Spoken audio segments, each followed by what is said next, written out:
In today's video, I'm going to teach you how to issue a return on Shopify. By the end, you'll feel confident processing returns smoothly, keeping your customer informed, and making sure your inventory and finances stay accurate.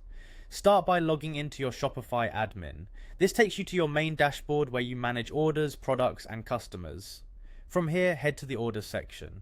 This is your central hub for every order placed in your store, and it's where you'll start any return. Open the specific order you want to return.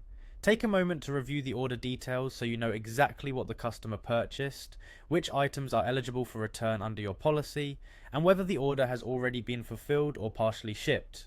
Clarity now avoids mistakes later.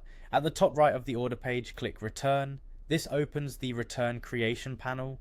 Here, select the items being returned and set the correct quantities. You can process a partial return if only some items are coming back, which is common when a customer keeps part of the order. Next, choose a return reason for each item. Reasons could include size issues, damaged on arrival, or not as described. Recording clear reasons is helpful for your analytics and for preventing future issues. If there's an internal notes field, use it to capture context, like a conversation summary or any commitments you've made to the customer.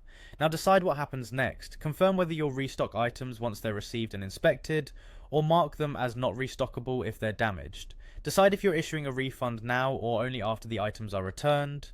If you use return shipping labels, you can indicate whether a label will be sent, uploaded, or provided separately.